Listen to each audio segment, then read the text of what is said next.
चौहान जी उपस्थित है और इन्हीं के हाथों से प्राइज वितरण हुआ है। जो भी हमारे मैट्रिक में और इंटरमीडिएट में जो हम सबसे ज्यादा खेती करते हैं, सबसे ज्यादा धन और शिवसागर पहुंचे चिनारी पूर्व विधायक ललन पासवान, बच्चों को किया सम्मानित। शिवसागर से चतुर्वेदी कोचिंग संस्थान पर बुधवार को सुबह 9 बजे के करीब चिनारी विधानसभा के पूर्व विधायक ललन पासवान पहुंचे, जहां उन्होंने बच्चों को सम्मानित किया। उन्होंने कहा कि रोहतास तो धान का कटोरा बन गया है, लेकिन सबसे शिक्षित जिला होने के बाद भी यहाँ उच्च स्तर के शैक्षणिक संस्थान नहीं बने। उन्होंने कहा कि शाहबाद में ना तो एक एम्स की तरह मेडिकल हॉस्पिटल व कॉलेज है और ना ही टेक्नोलॉजी के लिए इंजीनियरिंग कॉलेज। उन्होंने कहा है कि शाहबाद को शिक्षा का हब बनाना सरकार की जिम्मेदारी है और मेरा संकल्प है। उन्होंने कहा कि अब समय आ गया है कि देश के विकास पुरुष प्रधानमंत्री श्री नरेंद्र मोदी और माननीय मुख्यमंत्री डबल इंजन की सरकार से इस सपने को साकार करेंगे। उन्होंने कहा है कि आजादी के बाद और जब से हमारा संविधान बना, कितनी सरकारें 50 साल और 10 साल का कार्यकाल पूरा किए, लेकिन शाहबाद को उपेक्षा का शिकार होना पड़ा, जिसके कारण आज लाखों युवा उच्च स्तर की शिक्षा के लिए देश के अन्य राज्यों में भटक रहे हैं और लोग बेहतर इलाज के लिए बनारस, BHU और अन्य राज्य में इलाज के लिए लाखों रुपए खर्च कर रहे हैं। उन्होंने कहा है कि लोगों की परेशानी के साथ करोड़ों का रेवेन्यू दूसरे राज्यों में जाता है। सरकार इस समस्या का सकारात्मक निदान करती है तो शाहबाद का इलाका और यहाँ के प्रतिभावान युवा देश के पटल पर अमिट छाप छोड़ने में कामयाब होंगे। मंगलवार को शिवसागर स्थित शैक्षणिक संस्थान में मैट्रिक और इंटर में उत्तीर्ण छात्र और छात्राओं को उनकी सफलता पर हौसला अफजाई करते हुए ललन पासवान ने कहा है कि हमारी सरकार हो या दूसरों की सरकार, अगर संविधान पद मिलता है तो मेरा संकल्प है कि शाहबाद को इस संस्थानों का हक दिला कर रहेंगे। उससे ज्यादा बांटते हो, गरीबों में बांटते हो। देखते हैं गेहूं चावल से लेकर कंबल से लेकर साड़ी से लेकर क्या नहीं देते हो। यहाँ कुछ ऐसे शिक्षकों को जोड़ो, ऐसे बेटियों को जोड़ो जो बढ़िया पढ़ाती हूँ।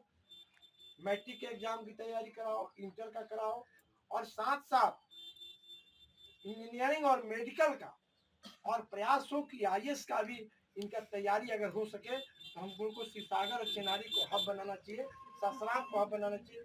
मेरा तो अवसर नहीं मिला, अगर मैं लोकसभा गया होता तो मैं बताता कि कैसे रोहतास के एजुकेशनल हब होगा भारत में। अवसर ही नहीं मिला, अवसर मिलेगा तो शेर शाह की भांति नया अध्याय लिखा जाएगा। मैं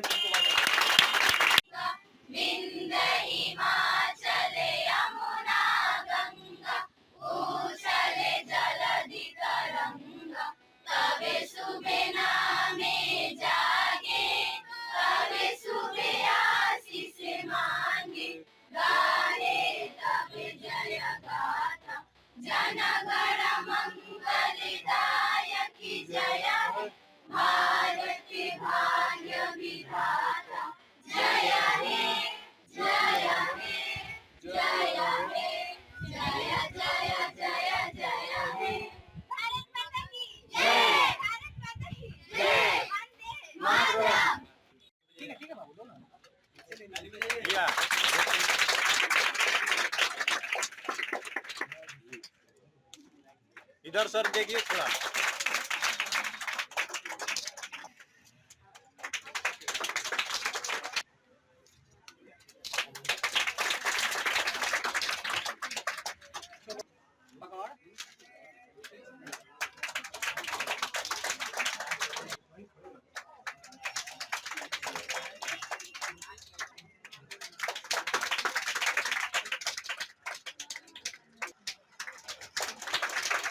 इधर देखिए सर।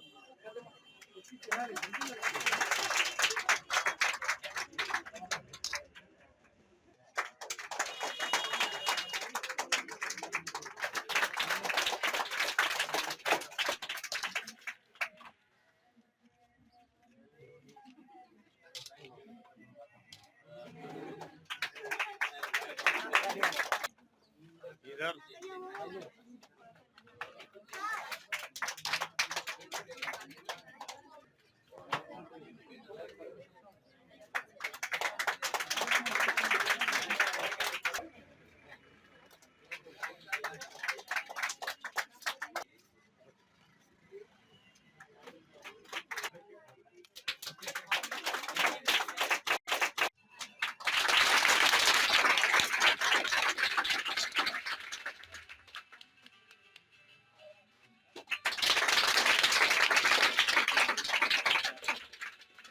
जातीय तनाव से, जातीय युद्ध से हमेशा परेशान रहा, खूनों से हमेशा लथपथ रहा है।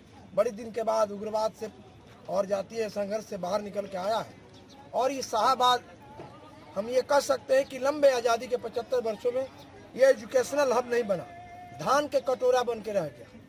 हम सबसे ज़्यादा खेती करते हैं, सबसे ज़्यादा धान और गेहूँ उपजाते हैं, लेकिन हम यहाँ कलेक्टर, एसपी और कोई बड़े पदाधिकारियों का हम उपार्जन नहीं कर पाते, हम नहीं पैदा कर पाए, क्योंकि एजुकेशनल हब नहीं बना पाए। यहाँ के हजारों हजार लोग, बाबा हों, बाबू साहब हों, जादव जी हों, पासवान जी हों, आस कैमूर का, रोहतास का, बक्सर का, आरा का, औरंगाबाद का बड़ा हिस्सा जमीन बेच कर अपने बच्चों और बेटियों को, बेटे और बेटियों को पढ़ाने के लिए BHU जाते हैं।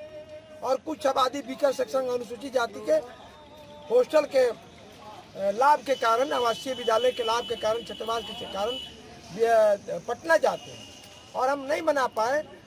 कई हजार करोड़, 10,000 करोड़ से ज़्यादा रेवेन्यू हम अस्पताल में और शिक्षा में हम खर्च करते हैं, हम उत्तर प्रदेश को देते हैं। BHU को हम देते हैं अस्पताल के, और BHU में हम शिक्षा पर खर्चा करते हैं।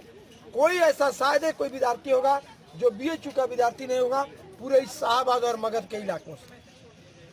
हम नहीं बना पाए, हम सेंट्रल यूनिवर्सिटी नहीं बना पाए, हम एम्स नहीं बना पाए। और जो भी जनप्रतिनिधि पैदा हुआ, आप कहिए कि 1540 शेर शाह के बाद आज़ाद भारत में जो प्रतिनिधियों ने हिस्सा लिया और 1950 के संविधान लागू होने के बाद जिन लोगों को अवसर मिला इस शाहबाद को ठगने का काम किया, नहीं बना पाया।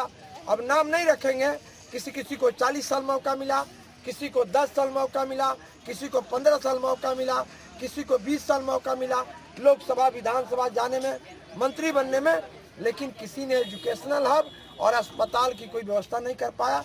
जिसके चलते अगर पैर में चोट लगे, यहाँ सभी लोगों ने जमीन बेचकर आधी आबादी बनारस की, बिहार की रोहतास और शाहबाद, कैमूर, आरा, बक्सर और औरंगाबाद की है। कोई अजात अछूता नहीं जिसका मकान बनारस में नहीं।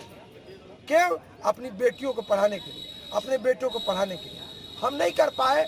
और जो लोग सरकार में आए मौज किए, MLA बने मौज किए, ना सदन में उठा ना लोकसभा में उठा। यहाँ एम्स बनना चाहिए, यहाँ बाबा साहब के नाम पर एक सेंट्रल यूनिवर्सिटी हो जाता, सभी जात के लोग पढ़ते। न हिंदू न मुसलमान, न सिख न ईसाई, जात के नाम पर, पार्टी के नाम पर, धर्म के नाम पर वोट मिलता है, MLA MP बनता है, चला जाता है अपने घरे, हार जाता है। लेकिन यहाँ कोई पहचान नहीं छोड़ पाया।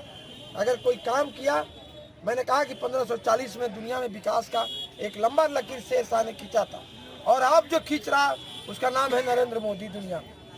अब जो बिहार में खींचा कांग्रेस के सरकार के बाद, उसका नाम है नीतीश कुमार। तो विकास की कोई बड़ी लकीर खींची गई तो नीतीश कुमार, नरेंद्र मोदी जी के नेतृत्व में खींची गई। फिर भी एम्स, और हम प्रधानमंत्री और मुख्यमंत्री से कहें कि एम्स और बाबा साहब के नाम पर सेंट्रल यूनिवर्सिटी का स्थापना कैमूर और रोहतास दोनों जिला में हो, तब हमारा यहाँ लोगों का किस्मत हम बदल पाएंगे। तब हमारे यहाँ से IAS IPS पैदा होगा, तब यहाँ से बड़े राष्ट्र नेता, राजनेता पैदा करेंगे। क्योंकि संघर्ष शिक्षा का ऐसा दूध है, जो शेरनी का दूध है, जो पिएगा, बाबा साहब ने कहा, वो दहाड़ेगा, दुनिया उसको सुनेगा। इसलिए इस शिक्षा का जो चिराग है कैमूर, रोहतास, शाहबाद में जलना चाहिए। इसके लिए प्रधानमंत्री, मुख्यमंत्री हम दोनों से मांग करते हैं कि एम्स और बाबा साहब के नाम पर सेंट्रल केंद्रीय विश्वविद्यालय की स्थापना हो कैमूर और रोहतास में।